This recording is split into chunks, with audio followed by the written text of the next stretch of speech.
Esta mañana tenemos con nosotros el placer de tener al subdirector del Hospital Infantil Robert Rick Cabral, el doctor Clemente Terrero.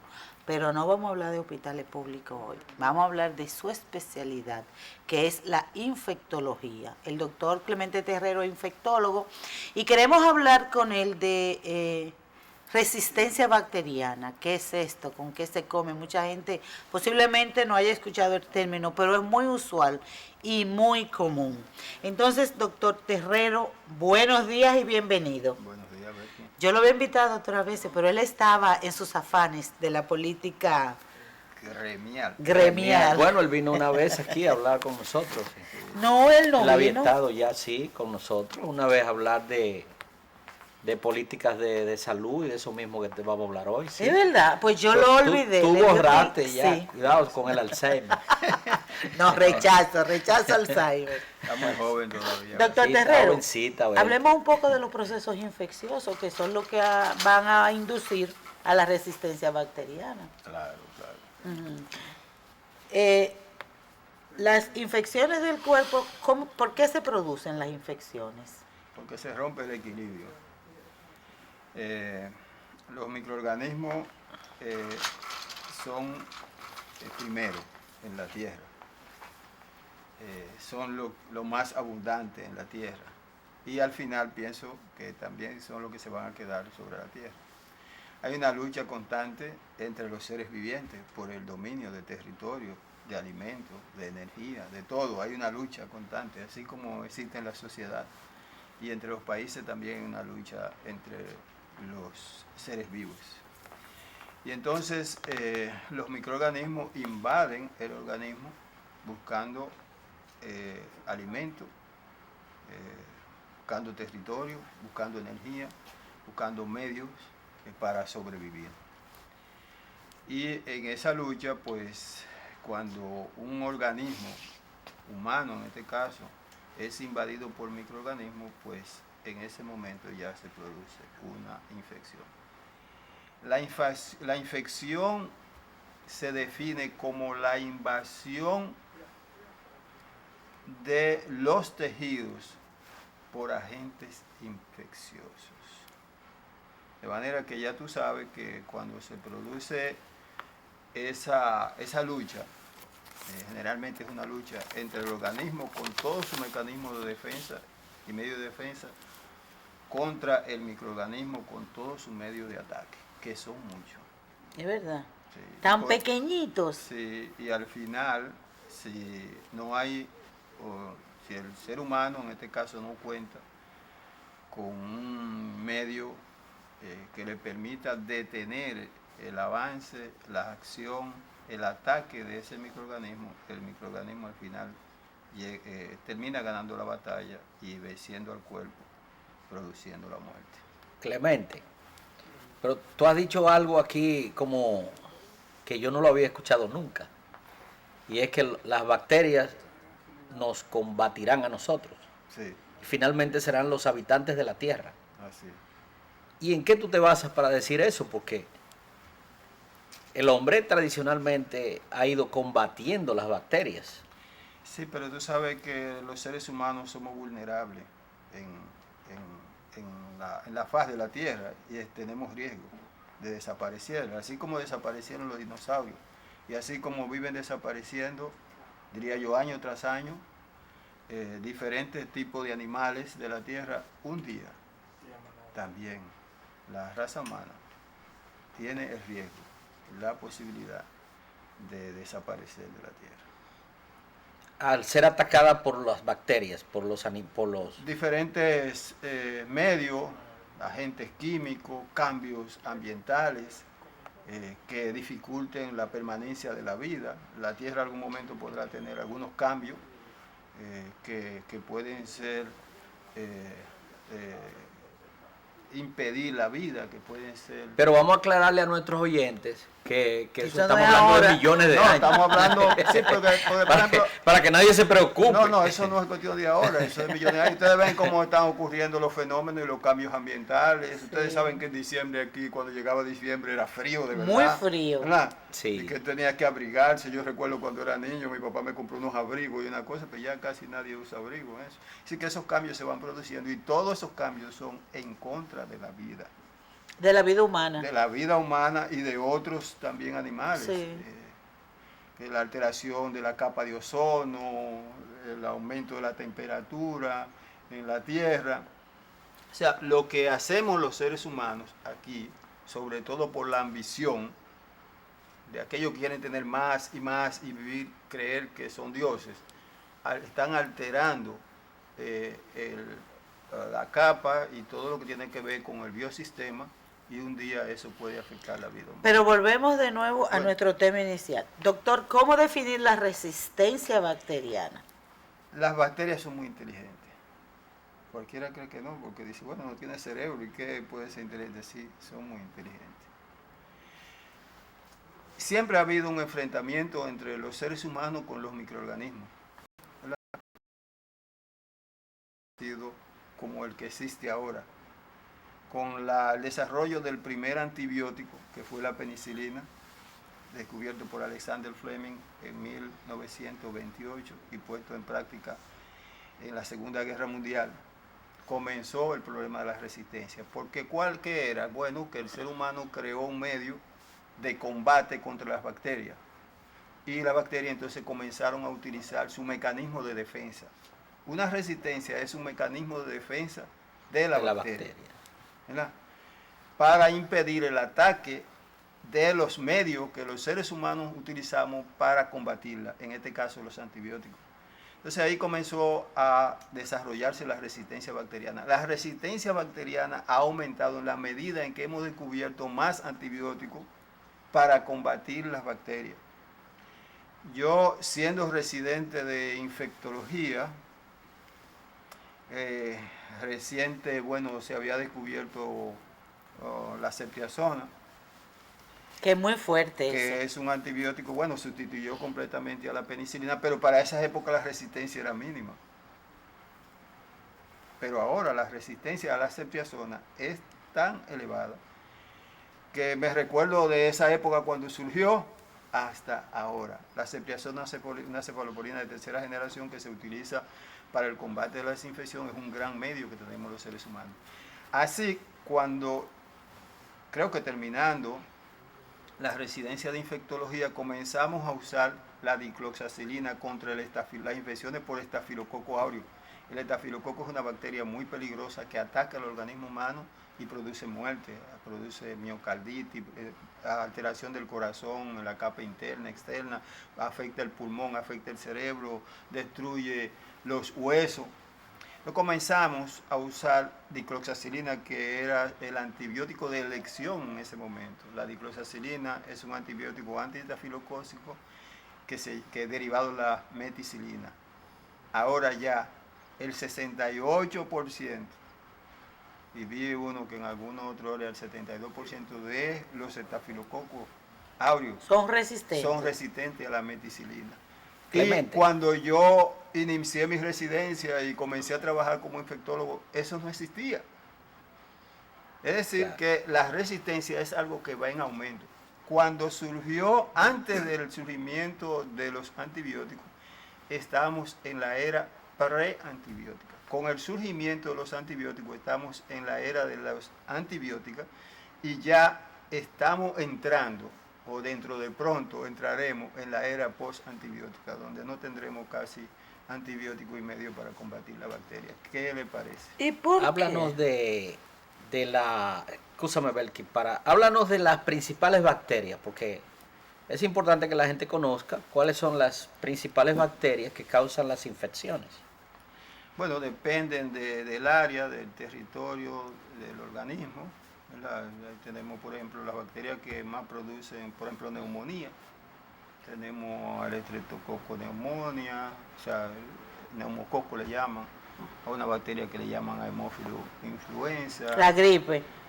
Esas son virus. Ah, ok. Virus.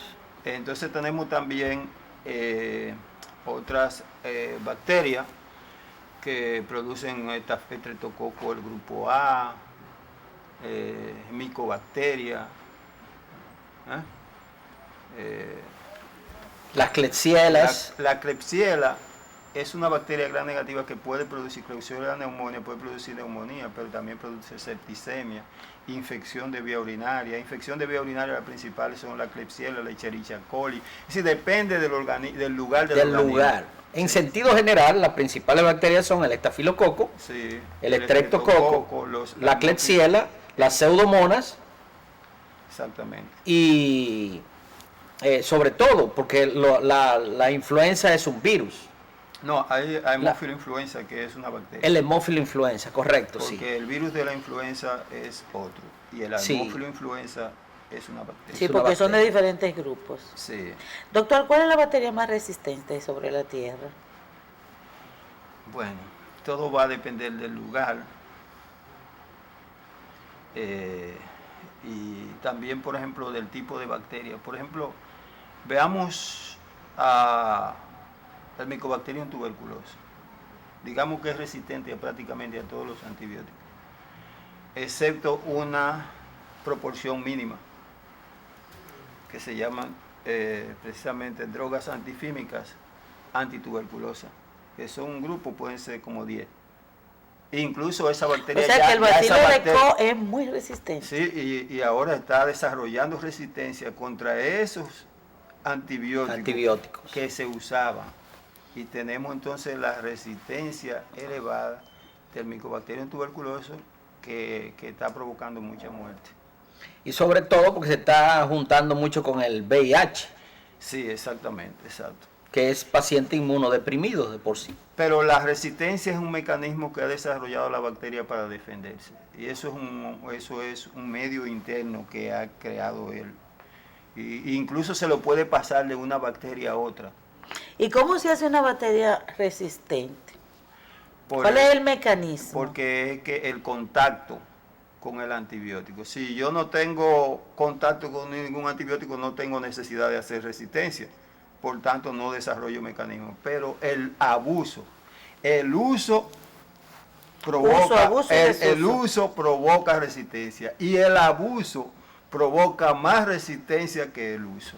Clemente. De manera que en la República Dominicana, sobre todo, perdón Fernández, abusamos mucho de los antibióticos porque usamos hasta la ampicilina para el dolor de cabeza. Sí, sí, claro. Pero la ampicilina no es analgésica. Ah, bueno. Hay gente pero, que me ha dicho a mí, me duele la cabeza, no, yo me tomé una ampicilina. ¿Tú Sí, entiendes? la gente se toma una ampicilina aquí para lo que sea, o una amoxicilina. Sí, de conocimiento. Entonces la gente abusa con eso. La persona, por no ir a buscar una atención médica, se automedica. La automedicación es también un medio, es algo que contribuye con la resistencia bacteriana. Nadie debe usar un antibiótico sin indicación Sin médica. indicación médica. En el pasado, Belkin, cuando no habían tantos servicios de salud, Fernández, se justificaba que una gente, si estaba enfermo, comprara un medicamento, porque a veces los servicios estaban muy distantes o no existían. Sí. Pero ya en la República Dominicana de hoy, moderna, no avanzada, con todo y todo lo que tú sabes que tenemos, no se justifica eso, hay que buscar atención médica. Claro, tenemos que mejorar la atención cada vez más, mejores servicios de salud, claro. Pero es lo que estoy diciendo. ¿Por qué la penicilina sigue siendo el antibiótico utilizado en muchas infecciones, sobre todo las que produce el estreptococo? ¿A qué se debe que no se hayan producido resistencia en estos casos? Eso va a depender de la complejidad de las bacterias y de su propio mecanismo, de su constitución, porque la constitución de una bacteria es distinta a la otra, es decir, internamente. Algunos medios que puedan tener para defenderse o no. De las penicilinas, o digamos yo de los estreptococos, el único que ha resistido, o uno, no sé, tal vez otro sí, pero no de esa misma familia, que ha desarrollado resistencia a la penicilina es el Streptococcus pneumoniae. Sí. ¿Verdad? Que la resistencia anda por encima por allá altísimo, por 70 y pico %. Pero los otros estreptococos, el estreptococo A, que es el que más produce infección de piel, y infético, de amígdalas, y de faringe. no ha desarrollado resistencia. O sea que la penicilina, Sigue siendo un el antibiótico por excelencia. Sí, quizás más utilizado actualmente. siempre fue el más utilizado, no creo que sea ahora ya el más utilizado. Doctor, háblenos de las nosocomias. Aunque, perdón, lo podemos pensar así porque hay penicilina semisintética. Si incluimos todo eso, sí es el más utilizado. Claro, sí. Entre la amoxicilina, la ampicilina. Exactamente, y ampicilina, que son parte de las penicilinas. Doctor, hablemos de las infecciones nosocomiales, o sea, aquellas que se producen dentro de los hospitales, y de las infecciones extrahospitalarias, o sea, que se producen fuera de los hospitales, porque los hospitales tienen el gran problema que en procesos quirúrgicos y de recuperación también, la gente adquiere bacterias en los hospitales. ¿Cuáles son las principales? ¿Y a qué se debe que en los hospitales hayan bacterias? No, eso es algo normal. Las infecciones nosocomiales se comenzaron a ver precisamente cuando se crearon los nosocomios, es decir, los hospitales. Y entonces todo ese tejido humano, porque hay mucho tejido humano en los hospitales, predisponían a que las bacterias estuvieran ahí, alrededor de ese tejido para alimentarse, ¿verdad que sí? Entonces, de ahí que es un riesgo siempre de cualquier paciente estar internado. Estar internado es un riesgo. Claro. Dentro del centro. Hay que decírselo a la gente, porque a la gente mucho le gusta de estar interno, y eso es un riesgo, estar internado así mismo. Sí. Los hospitales es el hogar de esas bacterias. Pero cuando hablamos de hospitales también incluimos las clínicas. No es todo, hospitales, o sea, todo, clínicas hospitales es donde quiera que se hospitaliza. Centro de salud. Exactamente. Ahí. Entonces por eso es un riesgo ingresar siempre y cuando uno evite el ingreso. Le está haciendo un bien al paciente. Hubo un momento en que hay momentos en que la contaminación, la falta de aseo, de limpieza, favorece el desarrollo de infecciones. Yo tenía la falsa idea. Mientras menos limpieza, más material orgánico. Mientras más material orgánico, más bacterias. Yo tenía la falsa idea, doctor, que las nosocomias, o sea, las bacterias intrahospitalarias, se desarrollaban en los quirófanos y las emergencias. No. Donde quiera que haya un enfermo, ahí se puede desarrollar una enfermedad, una bacteria. Porque es que tú, por ejemplo, donde tú tienes que traer sangre, hay material orgánico. Donde tú tienes alimentos, donde hay cosas, o sea, ¿entiendes? Eso favorece. Claro, esas áreas es mayor. Son mayores, intensivos y emergencias. Las áreas, por ejemplo, que se tienen bajo vigilancia epidemiológica. Mayor cantidad de pacientes infectados. Precisamente las áreas donde se hacen intervenciones. Cualquier tipo de intervención. ¿Y cuáles son esas principales enfermedades que uno puede desarrollar dentro del hospital, adquirir dentro del hospital? Las personas, sí, por ejemplo, desarrollan septicemia. Las neumonías. Neumonía, sobre todo por ventilador, infección de vías infecciones, urinarias. Exacto, de vías urinarias. Sí. Wow. Infecciones de catéteres. Sí, venga acá, deje hablar el invitado. Sí. Estoy en medio de los médicos, me tienen a fuego. No, está bien, claro. Eso es dentro del hospital. Sí, pero sí, para concluir ese tema, las bacterias de los hospitales son muy resistentes. Vamos a hablar de las otras infecciones. ¿Es verdad? ¿Son muy resistentes? Sí, claro. Sí, entonces las extrahospitalarias. Bueno, esas se desarrollan en la comunidad. Las IRA, las ERA. Eso se desarrolla en la comunidad. Donde hay gente, ahí puede haber una infección. Mientras más agrupado y mientras más gente, más infecciones. ¿Y por qué? Porque el contacto. La posibilidad de transmisión. El contacto Exacto. favorece la transmisión. Por ejemplo, el contacto aéreo. Nosotros estamos aquí y estamos en contacto aéreo. Sí, yo sé. Respirando el mismo aire y muy cerca. cerca. Exactamente. el contacto físico y otros medios, por ejemplo, que tienen que ver con la alimentación, el agua, la higiene, todas esas cosas, el desecho de medios, por ejemplo, las tuberías sanitarias, drenaje, todo eso tiene que ver, la contaminación de las aguas. Exacto. Todo eso. Entonces, las bacterias que se desarrollan dentro de los hospitales son muy resistentes. Exacto. Mírate qué es lo que pasa. Ya te había dicho hace un rato que la resistencia es una guerra entre el cuerpo y la bacteria. Directamente proporcional al contacto con los antibióticos. Mientras más contacto, más resistencia. Mientras menos contacto, menos resistencia. Los microorganismos que están fuera del hospital tienen menos contacto con los antibióticos. Pero Claro. los microorganismos que están dentro del hospital tienen más contacto con los antibióticos. Porque un paciente que está ingresado está recibiendo antibióticos. Exacto. Y cuando esa bacteria se sale de ahí y cae a otro medio, pues ya tiene un contacto con antibióticos y desarrolla un mecanismo de defensa que Más se llama fuerte. resistencia. Las bacterias que son intrahospitalarias son regularmente resistentes. Altamente resistentes. Por eso es que la adquisición de una infección del hospital es de alto riesgo. Mira, en el Robert Reed, por decirte, no quería hablar del hospital, no hoy día eso, pero tendrá su momento. Cuando nosotros llegamos en el 2014, había muchas infecciones hospitalarias. El hospital estaba muy contaminado, pero la mortalidad era elevadísima. Entonces nosotros, para poder darle respuesta a eso, con uno, de haber estudiado medicina, he estudiado gerencia hospitalaria, Claro. administración y todas esas cosas.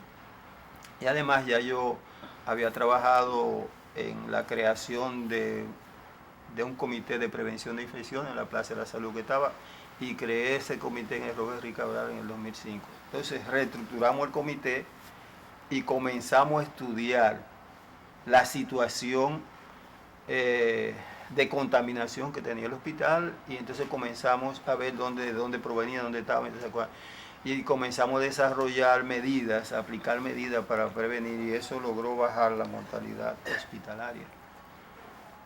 Pero a veces pues eso puede... Es muy difícil. Señores, vamos a una pausa comercial en esta conversación que sostenemos con el doctor Clemente Terrero, infectólogo.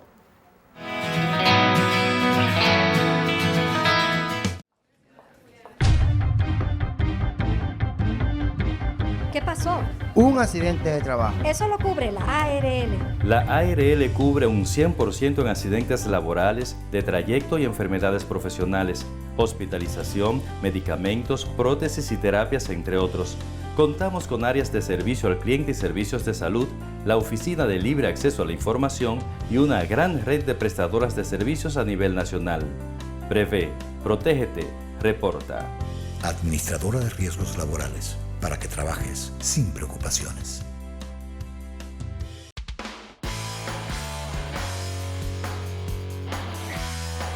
En Edenorte, trabajamos día y noche en la rehabilitación de redes eléctricas en toda nuestra área de concesión, para así mejorar la calidad del servicio brindado a nuestros clientes y usuarios. Edenorte, la energía que nos mueve.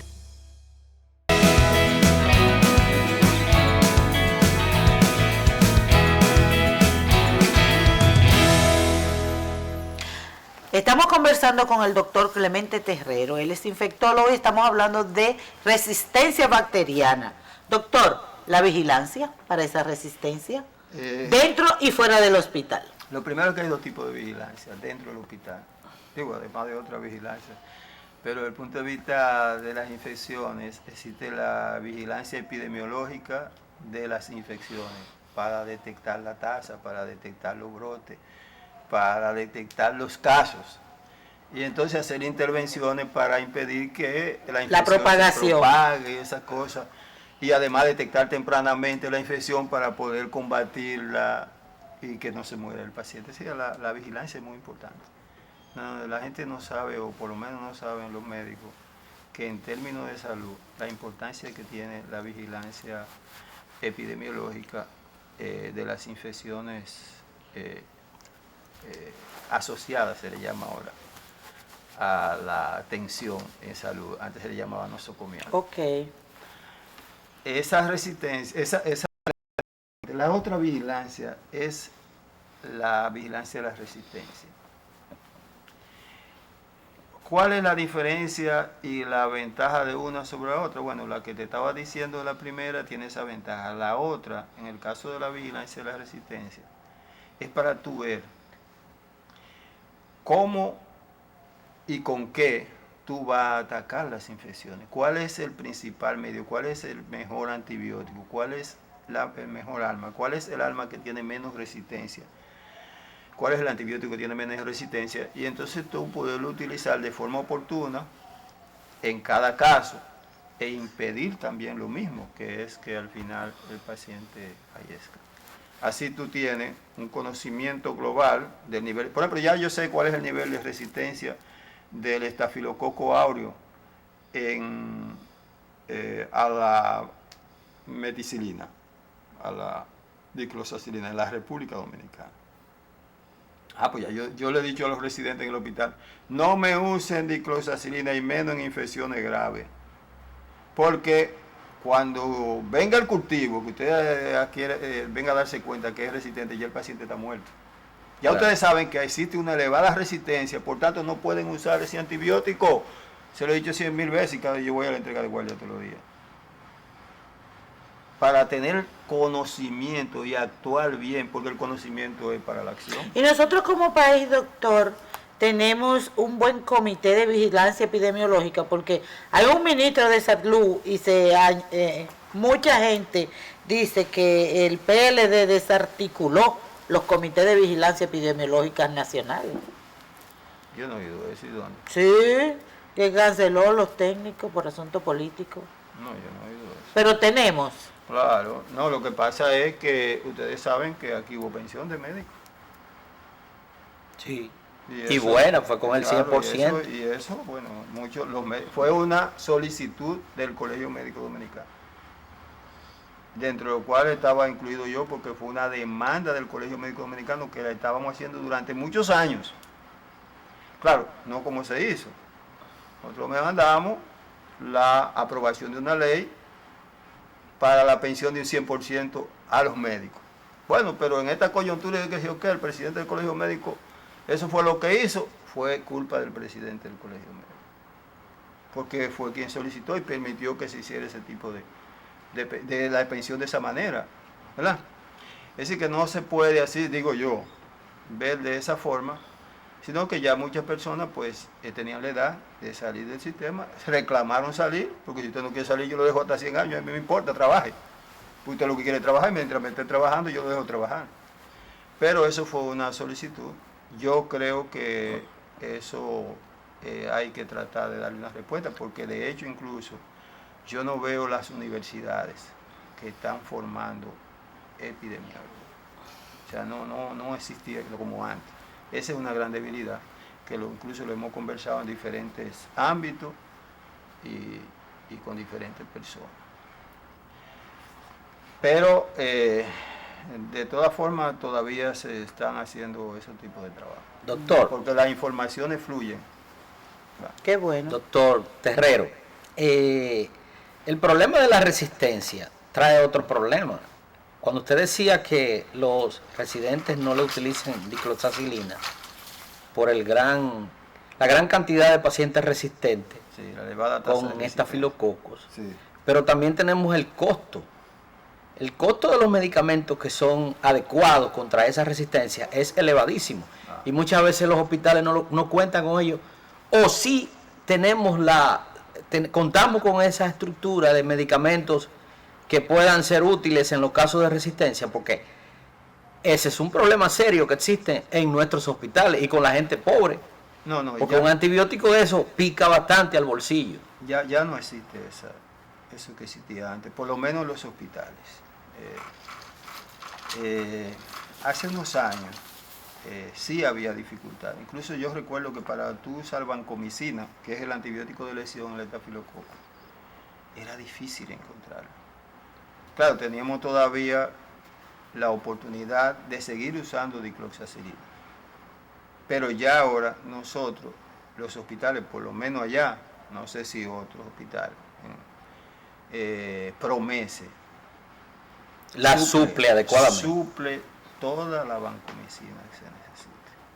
Y otros antibióticos de última generación utilizados para las infecciones multiresistentes. O sea, y no solamente a nivel público, sino hasta a nivel privado. Hay ya cierta soltura, o sea, los médicos tenemos medios para combatirlo. Claro, la ARS, como ustedes hablaban, siempre patalean y se resiste porque es un problema de dinero. Mientras tú menos antibióticos o medicamentos uses, mejor. Y mientras menos caro o más barato, mejor para ella. Para ellos. Ganan más. Pero no toman en cuenta la vida. Por eso está la cuestión de la glosa, que ustedes hablan de eso. Y ellos glosan todo.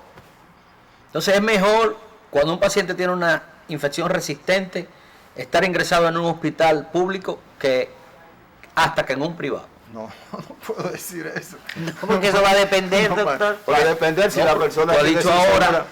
Que se se suple todos los antibióticos contra resistencias bacterianas. Sí, la promesa. Entonces, yo diría que ante el acceso es difícil porque muchas de estas personas no tienen con qué comprar esos antibióticos a nivel privado. ¿Y de qué son? ¿De Claro. tercera y cuarta generación? Sí, son antibióticos bastante complejos, meropenem. Y caros. Sí. ¿Y de qué estamos hablando? Un en dinero? antibiótico puede costar No, 5,000 pesos. 3, 4 y 5 mil pesos por dosis. Y tú le Por pones dosis. 3 dosis al día, son 15,000. Exactamente. Oh, pero eso para un millonario.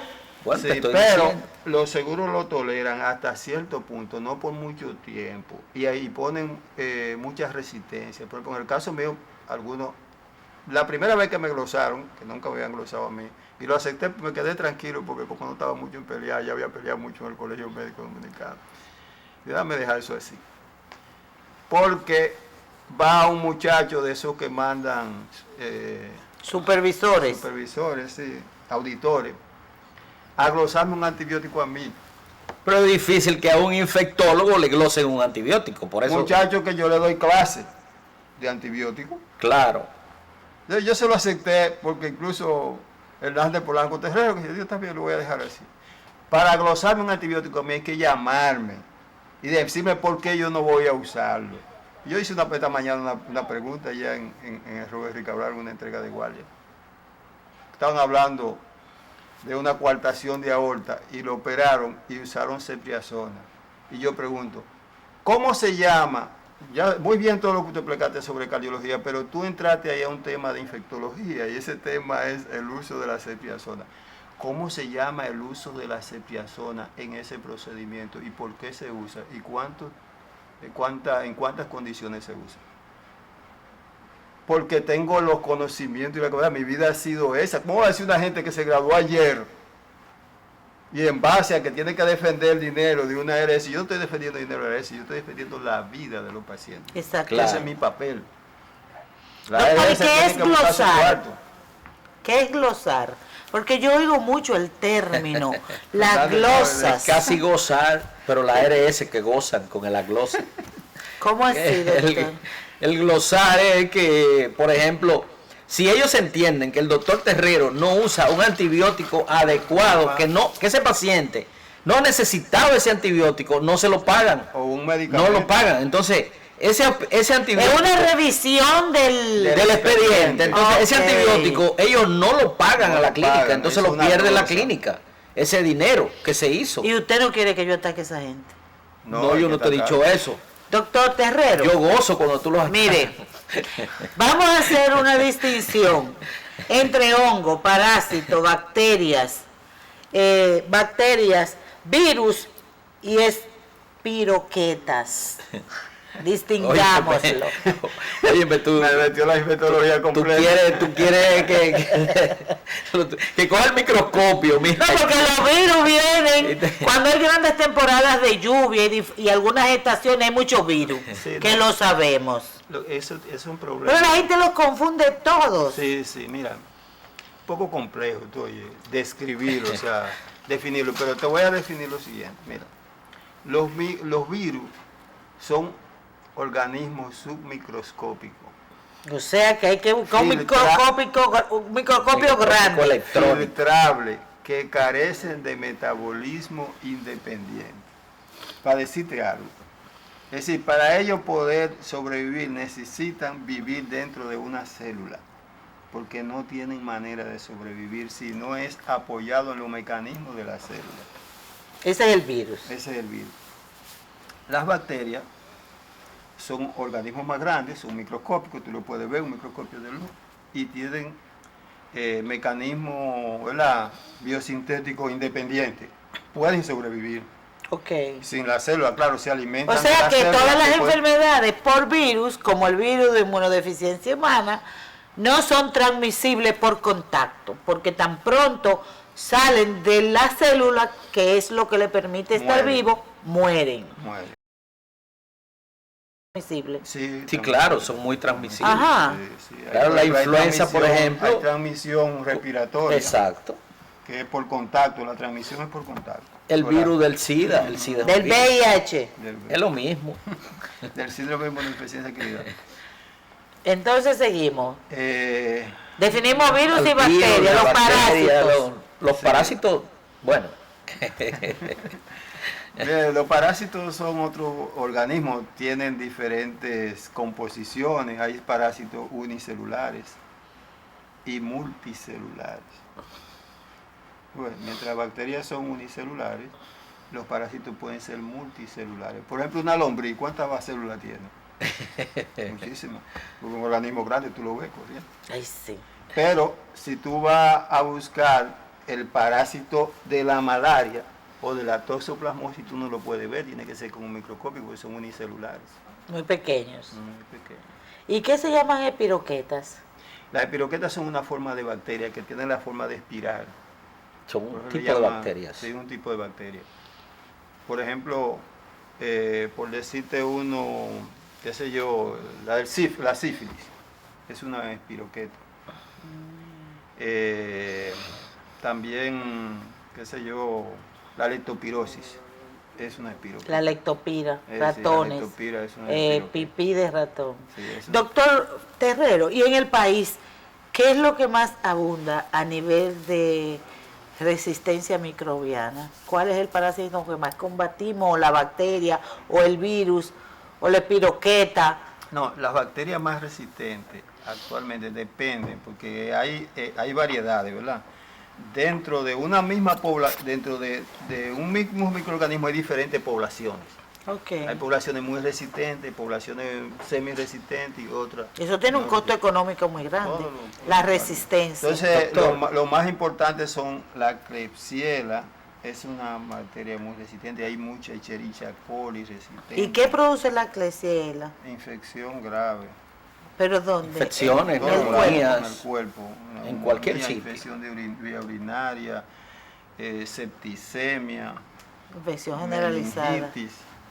Wow. Doctor, recomendaciones a la gente y a las autoridades con las infecciones en sentido No. general y con los antibióticos. Con la resistencia, la recomendación es no abusar de los antibióticos. Los médicos... como No ven- usarlo sin indicación, sin significa indicación, no abusar. y el médico usarlo con conciencia. Exacto. Porque el abuso no solamente del paciente, la automedicación. El médico abusa cuando utiliza, por ejemplo, un antibiótico para una gripe. Entonces hay que usarlo con conciencia. Y basarse siempre en evidencia para usar un antibiótico. No para complacer o para protegerse. Yo voy a usar este antibiótico porque si no se lo pongo y pasa algo, yo quedo mal. Pero si yo se lo pongo y pasa algo, quedé bien, no me pueden acusar. Y de acusaciones médicas, ese es otro tema. Señores, gracias a ustedes por estar en sintonía con nosotros y muchas gracias al doctor Clemente Terrero, infectólogo. Hemos estado hablando con él de resistencia bacteriana. Se nos quedan muchísimas cosas, pero lamentablemente en otra oportunidad. Hasta el próximo domingo cuando volveremos con esta entrega semanal, Prensa y Salud.